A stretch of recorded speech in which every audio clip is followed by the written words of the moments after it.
عليكم ورحمة الله وبركاته. زي ما انتم شفتوا بقى النهارده هنتكلم عن مرتضى منصوري. ماشي يا بيه، انا عندي كل حاجة يا بيه.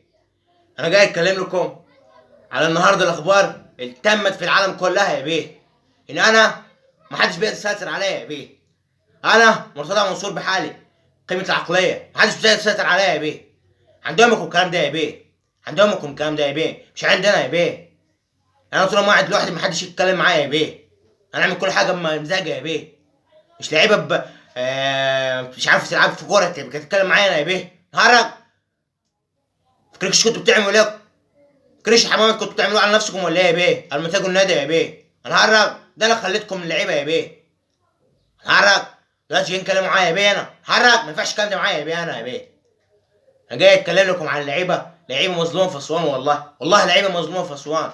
يعني في واحد اسمه علي، انا مظلوم في اسوان. والله مظلوم في اسوان، بس مش محدش مديني فرصتي في اسوان. في لاعب اسمه حمزه والله مظلوم في اسوان. وفي واحد اسمه عمر مظلوم في اسوان برضه في نادي وادي النيل. وفي لاعب اسمه احمد حسني مظلوم في اسوان. وعرفات ولخ وعمر وانا وكل المظلومين في اسوان يا بيه. انا هرج، مش نادي وادي النيل ما يسواش ربع جنيه يجي يتكلم معانا يا بيه. اللي ما بيعرفوش تكوها ده يا بيه، ما ينفعش الكلام ده معانا يا بيه. انا ما ينفعش معايا الكلام ده انا يا بيه.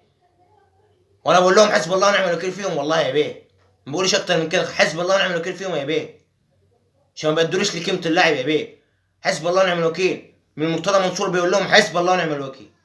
ماشي، واقول لكم انتوا من غير لعيبه ولا حاجه، وادي النيل انتوا من غير ولا لعيبه ولا اي حاجه. اللعيبه من غير نادي ولا اي حاجه اساسا. احنا اللي بنفوزكم، واحنا اللي بنجيب لكم كل حاجه، هداف ونصعدكم الدوري وكل حاجه. لا ما تدوناش مطالبنا وما تحققوناش احلامنا. ما ينفعش يا بيه، ما ينفعش عندي الكلام ده يا بيه. انا يا بيه انا مرتضى منصور، يبقى اعمل كل حاجه انا عايزها يا بيه. ومش انتوا لعيبه ما تسواش ربع جنيه، وادي ما يسواش ربع جنيه يتكلم معانا يا بيه.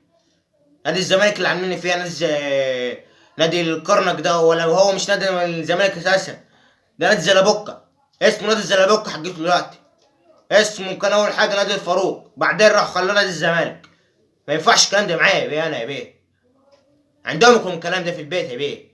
عند امك يا بيه، تاكل بليله جنب امك كده بتبقى محله، وتاكل برز وتاكل بليله يا بيه. هتاكل بليله، احلى بليله من عند امك يا بيه، احلى بليله. لكن عندنا ما ينفعش الكلام ده معايا يا بيه. انا ما ينفعش الكلام ده معايا يا بيه. ليه؟ عشان انا مرتضى منصور يا بيه. انا مرتضى منصور، اقول لكم انا مرتضى منصور. كله ياخد باله كده. ماشي، عشان سبت لكم نادي كام يوم هتخرب الدنيا كل حاجه ولا بيه؟ لا يا بيه، لا يا بيه، ليه؟ الكلام ده ما ينفعش انا معايا يا بيه. ليه؟ عشان انا مرتضى منصور. انا جايبك بلبوص يا بيه من بيت امك، انا جايبك بلبوص يا بيه، فاهمني؟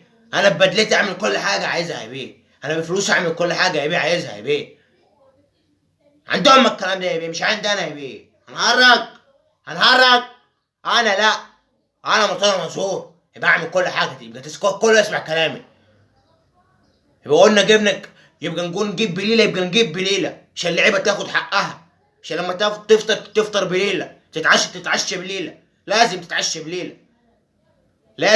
لازم كل لاعب طول ما النادي البليله يبقى لازم يتعشى كل لاعب بليله. ما ينفعش كده يا بيه، ما ينفعش. والسلام عليكم ورحمه الله وبركاته.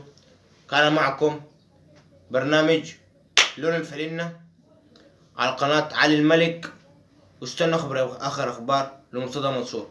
هنهرج يا بيه، عندكم يا بيه الكلام ده يا بيه. يلا مع السلامة يا بيه، يلا باي يا بيه، باي، يلا يا بيه.